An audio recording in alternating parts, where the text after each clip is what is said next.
If you work for the Catholic Church and want to transform the culture of your parish and put more souls in the pews, we are here to help.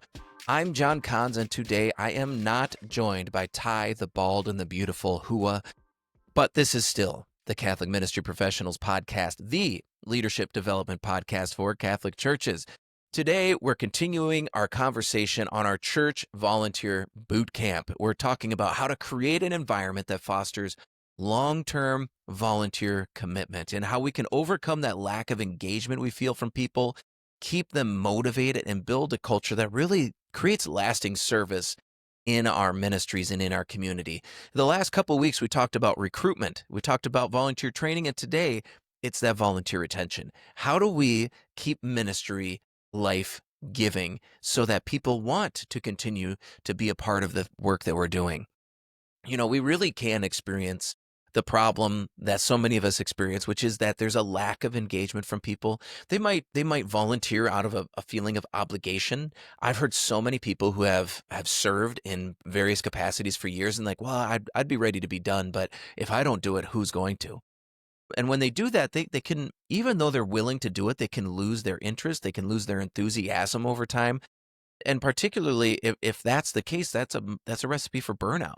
So we want to avoid that burnout, that disengagement, and hopefully avoid a situation where somebody gives for so long that other people don't believe they have to come in and step into those roles. And without an environment that encourages then long-term commitment, but also turnover, volunteers might feel like they're just filling spaces rather than being a part of the bigger mission. So what we want to do today, and in this episode, is explore how to create a culture within the parish that fosters long-term, life-giving commitment from volunteers while avoiding the burnout that comes from being over-involved for too long and in the wrong ways. So by making sure that our volunteers feel valued, connected to the mission, and supported both spiritually and practically, you can build that environment that they need to thrive and really experience joy and success in their ministry. And we'll learn how to cultivate that today. But first, let's visit our key scripture verse for today. We're in Galatians chapter 6, verse 9. The writer says, "Let us not become at the proper time. We will reap a harvest if we do not." This speaks so clearly into our long-term commitment that we're aiming for. Let's not grow weary in doing good. Volunteers often face challenges. It's hard. It is exhausting to try and teach the faith to other people's kids, that it can lead to burnout. But this verse reminds us that persistence is key in doing good, and also not forgetting that it is a good thing that we are doing and that it's not for ourselves that we do it. You know, we're not just looking for those short-term results. Did you get them today? But for a sustained harvest of growth, both in the lives of our volunteers and the people they serve, but also it's a call to us not to give up, but to continue building that culture, because we also can experience the monotony of every year begging for parishioners, every year making that same call, every year that last ditch call, like, hey, we really need 3 more volunteers, getting up and pleading with people. We can feel the weight and the burden of that. And so we need ourselves to not become weary in doing good, because we need to understand at the proper time, we will reap harvest if we do not give up. And so that's what we're going to talk about today. So let's dive into our 3 things to consider when creating an environment for long-term volunteer commitment. And the first of those things is to lead with vision. Now, this is a repeat from earlier on, but it's so important for our volunteers to understand why they're serving. And I think they get, and the thing I want to draw out, I think they get that we're serving because God, right? We're serving because Jesus. We're serving because we're Catholic. We want our kids to be Catholic. But they need to see the deeper connection. And when I say that is not, yes, this is the thing we're after, but they need to be able to see the thing that they are trying to do concretely and specifically. You know, so you can give more momentum to the mission, so they can see how there's actual goals that are in place here, right? Maybe you do a survey and you find that 10% optimistically of the kids in your formation program give a rip about their faith. So you can say, well, we know, we did a survey with all of our kids at the beginning of this year. We know that only 10% of them actually care about this stuff. By the end of the year, we want to light these souls on fire. We want 100% of them to say and very clearly articulate that God loves them and that they want to respond to that love by giving their lives to Jesus. That's our goal. That is so much more than just raising Catholic kids. That's so much more than just getting all of the kids to show up to religious ed or whatever program it is. We really want to sow for them a vision and a goal that is measurable, that they can see success on, they can see growth in. And then if by the end of the year it's only 25%, it's like, man, what are we missing here? And then that's a conversation because they've been striving towards that number. They're going to want to enter into that conversation in a new way.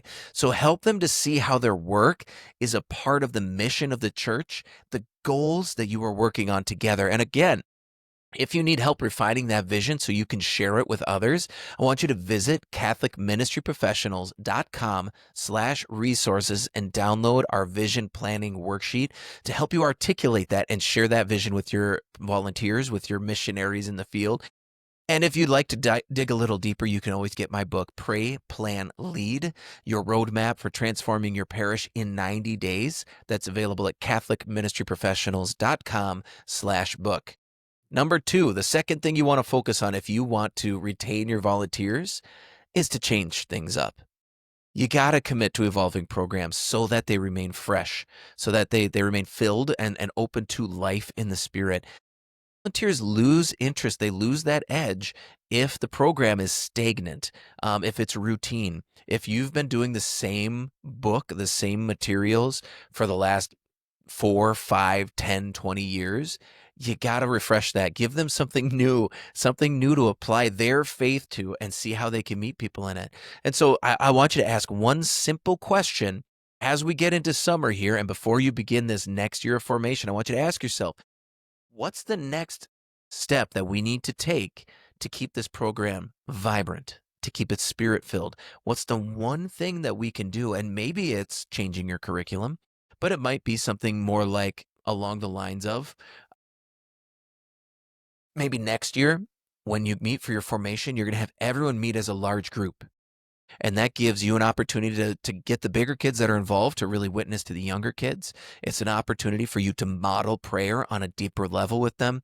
It's an opportunity to do some praise and worship. It's an opportunity to do something just fun before they get into the meat of the lesson.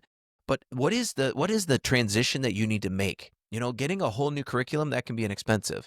Just bringing everybody together in a different way doesn't have to cost anything.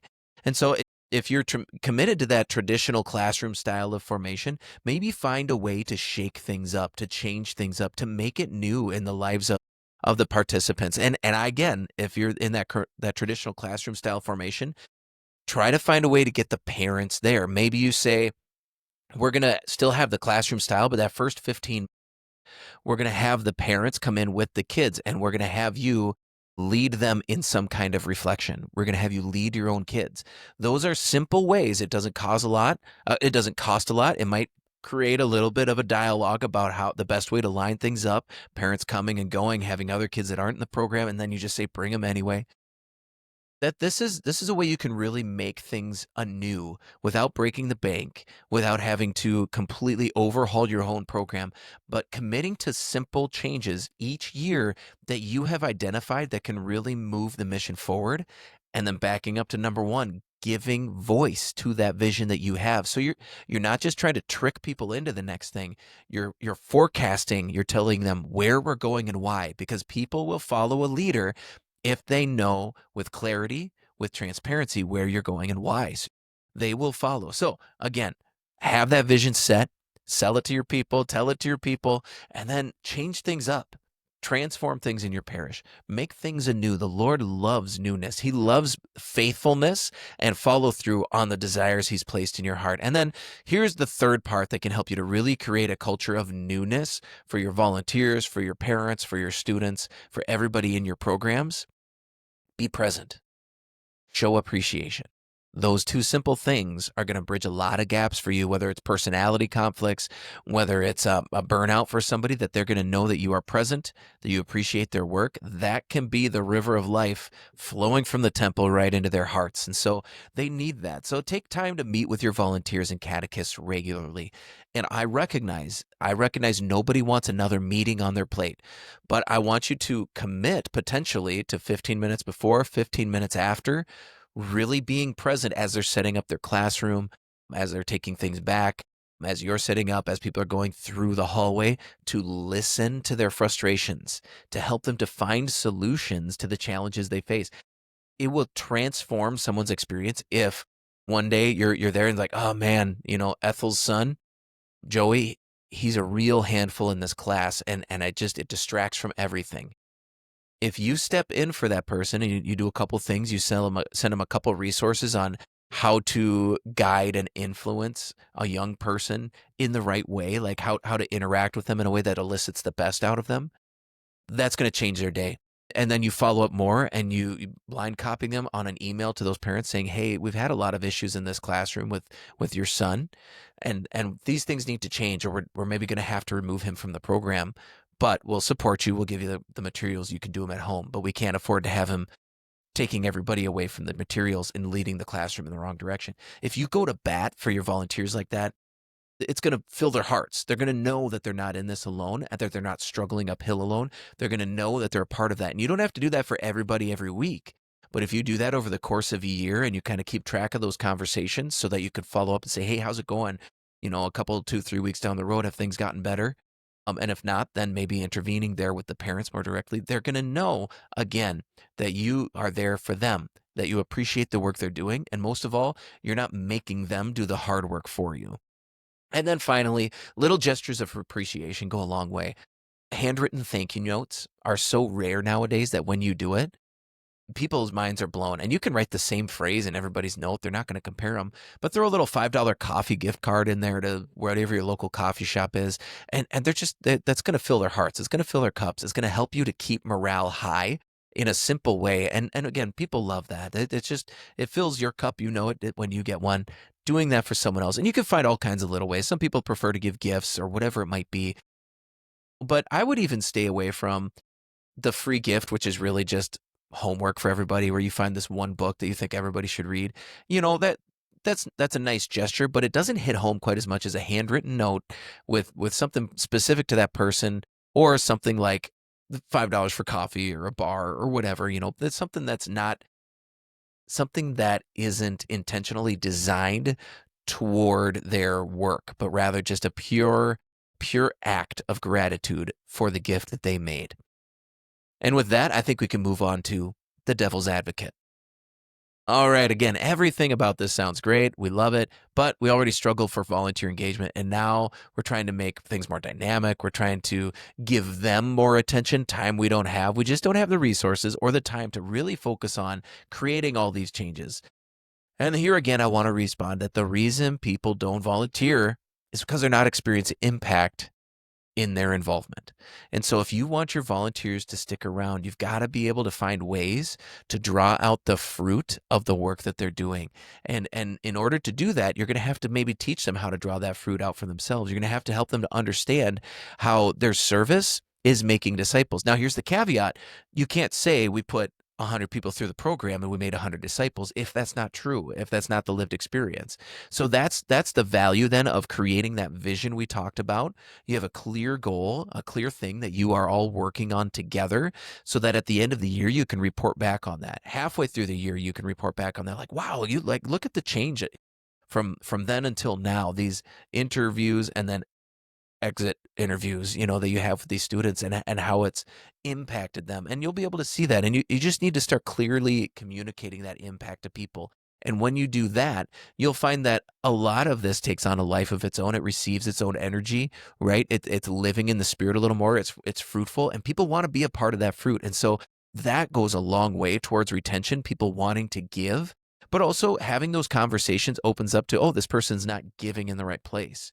And so maybe we find a way to transition that for them. And again, that's another way of supporting them. It's another way of showing appreciation is, man, we really want you to be involved, but we want to find a way that fills your cup instead of emptying it out.